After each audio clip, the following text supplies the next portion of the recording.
Did Lee Marvin really say that Ernest Borgnine was Hollywood's biggest womanizer?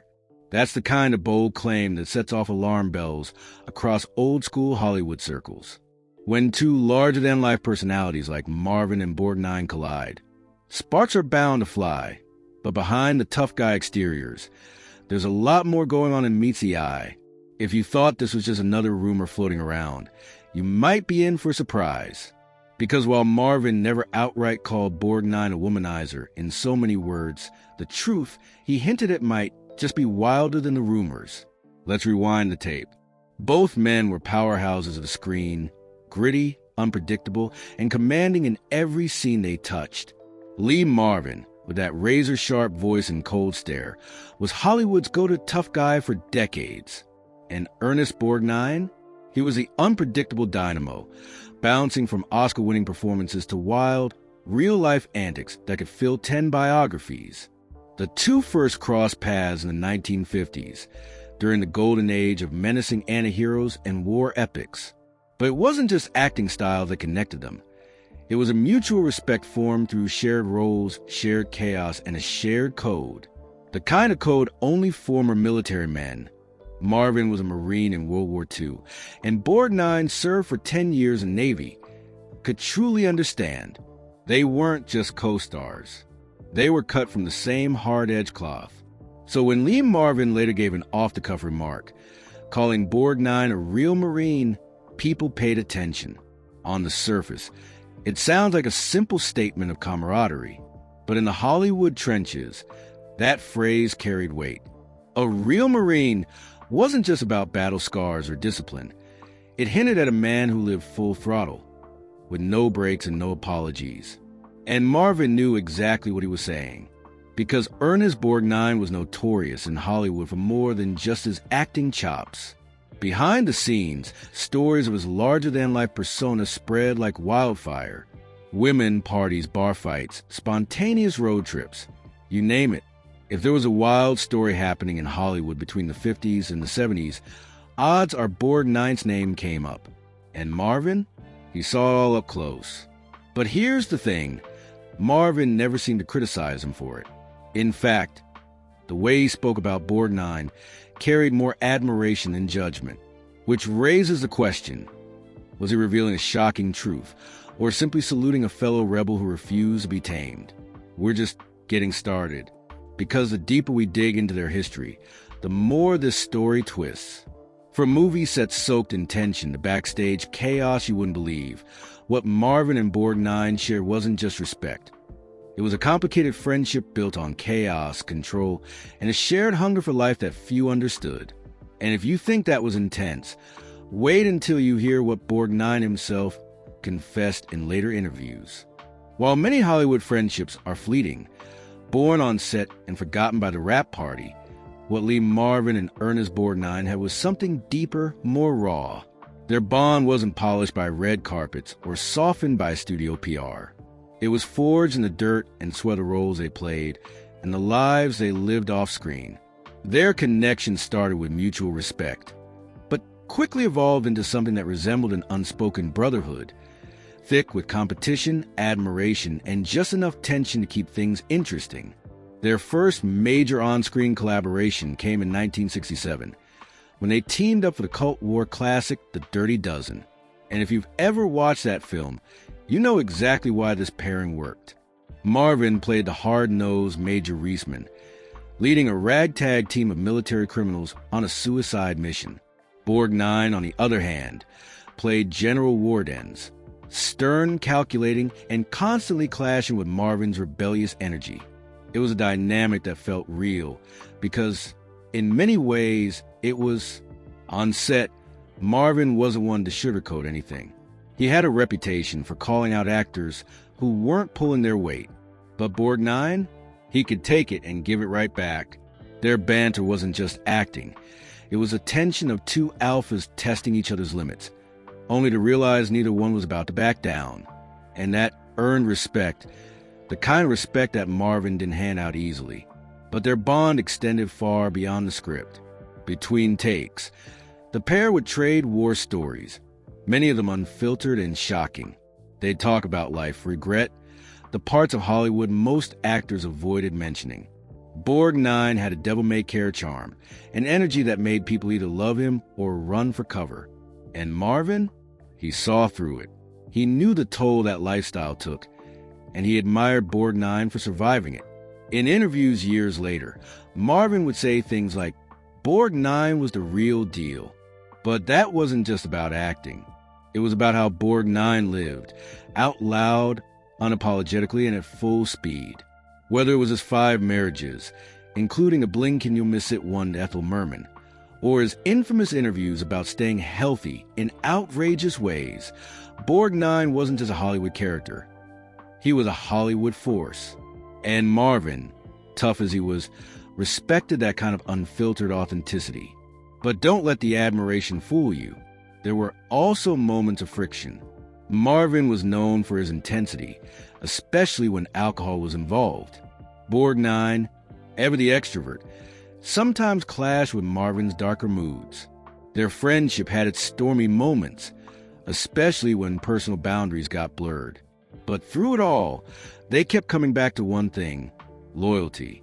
They didn't always agree, but they always understood each other. Still, not everything between them was so noble, because while their bond looked unbreakable from the outside, there was one incident that nearly tore it apart. It involved a scandal neither of them ever spoke publicly about. Behind the rough exteriors, Lee Marvin and Ernest Borgnine both carried secrets, and one, in particular, sent ripples through their friendship. It wasn't splashed across the headlines. In fact, most of Hollywood never caught wind of it. But within the inner circles, whispers travel fast. And what happened off camera nearly ended one of the most legendary bonds in old Hollywood. The incident started innocently enough, at a private party thrown by a powerful producer in the Hollywood Hills. These weren't your typical red carpet affairs. They were indulgent, secretive, and fueled by everything from cocktails to ambition. The kind of party where names got made or ruined. That night, both Marvin and Borgnine showed up.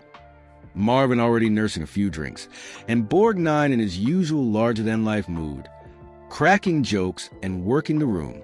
But it wasn't the booze or bravado that triggered what came next. It was a woman, not just any woman. A rising actress with connections to both men, professionally and personally. Rumor has it that she had recently wrapped a film with Marvin and was in talks to co-star in an upcoming project backed by Borgnine Production Company. She was bold, magnetic, and knew exactly how to stir tension between two powerful men. Whether she meant to or not, she did. The exchange that followed between Marvin and Borgnine wasn't public, but sources who were there described it as tense. Low voices at first, then raised words, and finally Marvin storming out, knocking over a lamp on the way. What was said remains unclear. Some claim Marvin accused Borgnine of sabotaging a deal. Others whispered it had more to do with betrayal. Personal, not professional. After that night, the two didn't speak for nearly a year. Onlookers noticed the silence. Projects where they were once considered a package deal suddenly moved forward with only one name attached. When reporters asked about the fallout, both men deflected, insisting they were just busy or working on different things. But the truth was obvious to those who knew them. Something had fractured, and neither was eager to be the first to patch it up. The silence was loudest on set. They'd always been each other's sounding board, brutal in their honesty, but loyal to the bone. And without that dynamic, both seemed off. Marvin became even more guarded in interviews, and Borgnine, usually the life of every room, started dodging questions about old collaborators. It was clear this wasn't just a minor spat. This was a real falling out. Eventually, time and distance cooled the flames.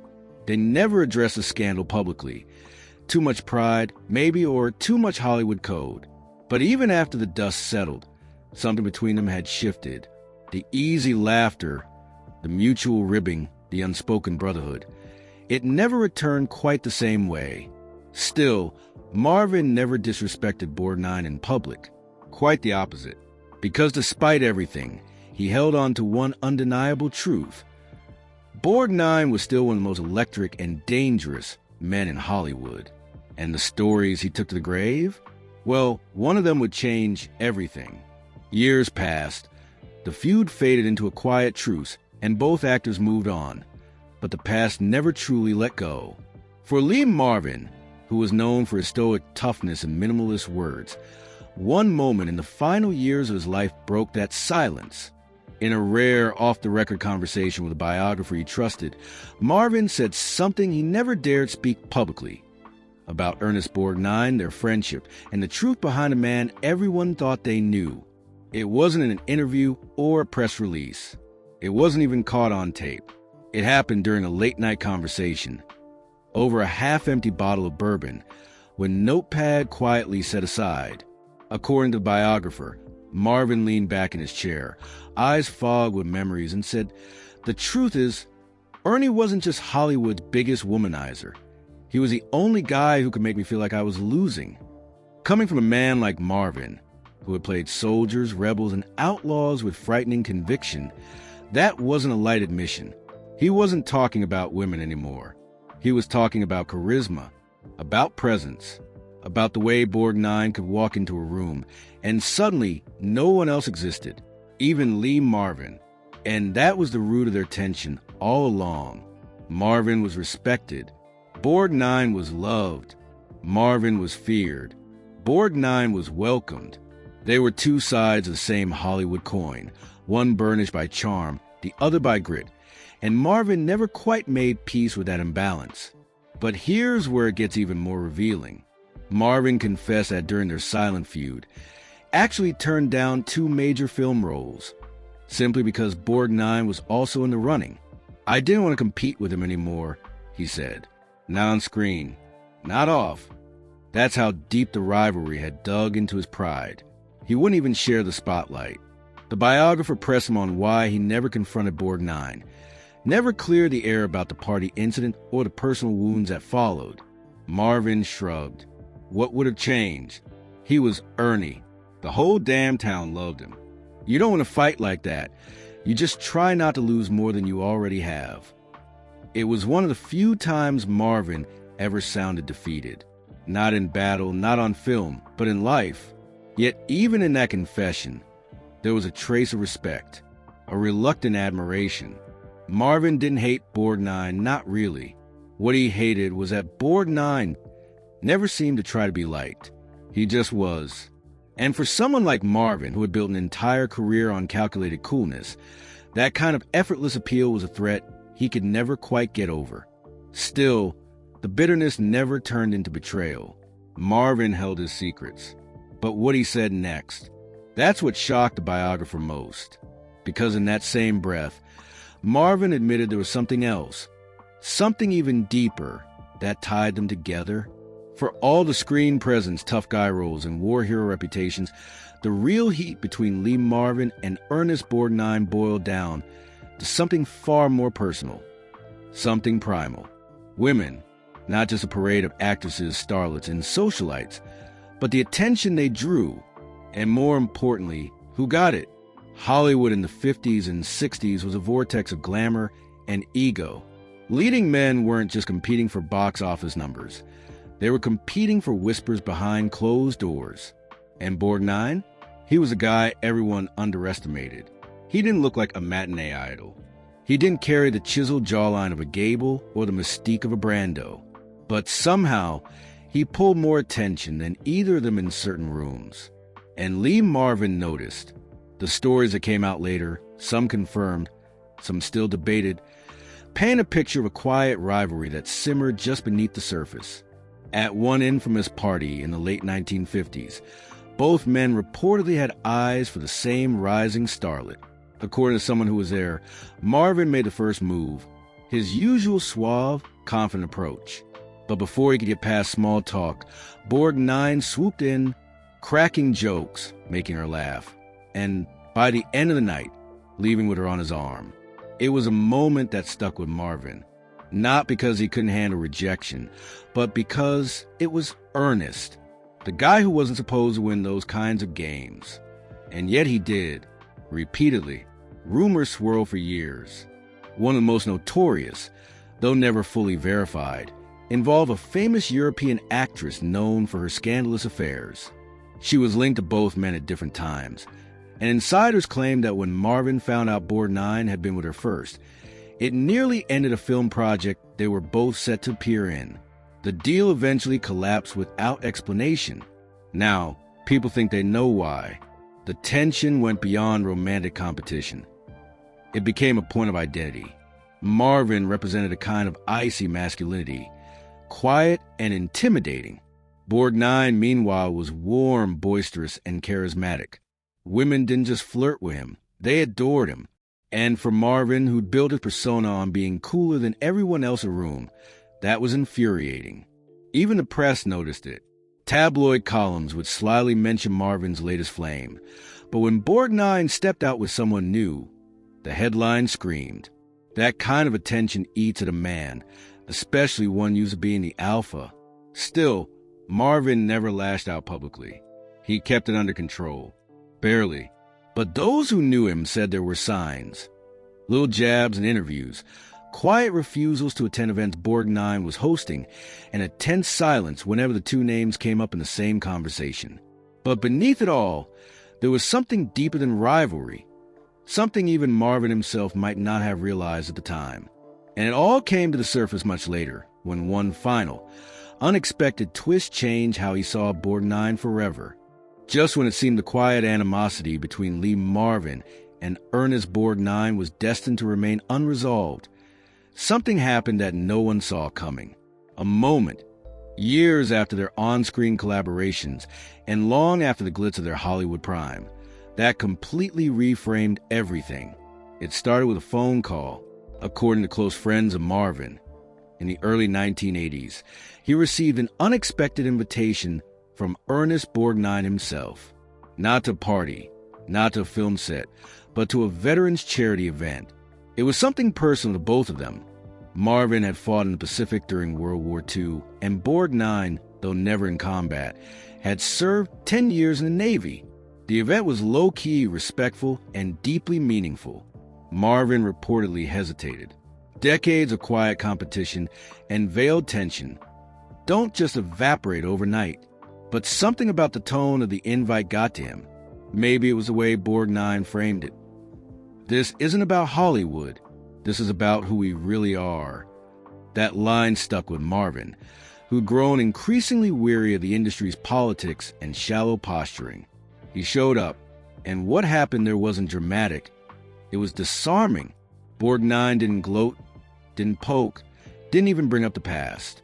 Instead, he was warm, sincere, genuinely thrilled to see Marvin. The two men ended up seated side by side, sharing drinks, trading stories not about fame or women or awards, but about life before the cameras.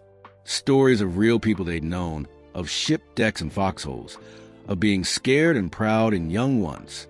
It was a side of Borgnine Marvin hadn't let himself see, and it caught him off guard. Later that night, as the event wound down and the crowd thinned out, Borgnine leaned over and said something Marvin reportedly never forgot. "People always thought I was competing with you. I wasn't. I was just trying to be good enough to stand next to you." That sentence, simple as it was, hit Marvin like a freight train. It wasn't rivalry, it was respect. The press never covered this moment. It wasn't glamorous or scandalous enough. But those closest to Marvin noticed a change. He stopped dodging questions about Borgnine. He even began praising him in interviews, calling him one of the most grounded men in Hollywood, and an actor who never faked anything, not once. And Borgnine? He continued to speak warmly of Marvin long after his passing, once stating in a 2006 interview that Marvin had a heart no one really got to see. That comment, subtle as it was, told you everything. What began as cold competition eventually ended in quiet admiration. Not every Hollywood feud gets closure, but this one did. Because at the end of the day, behind the scenes and far from the lights, Ernest Borgnine reminded Lee Marvin who they really were. Two veterans, two survivors, and maybe, just maybe, two old friends who finally understood each other. But the story doesn't quite end there. In the end, the feud between Lee Marvin and Ernest Borgnine wasn't about hatred. It was about misunderstanding.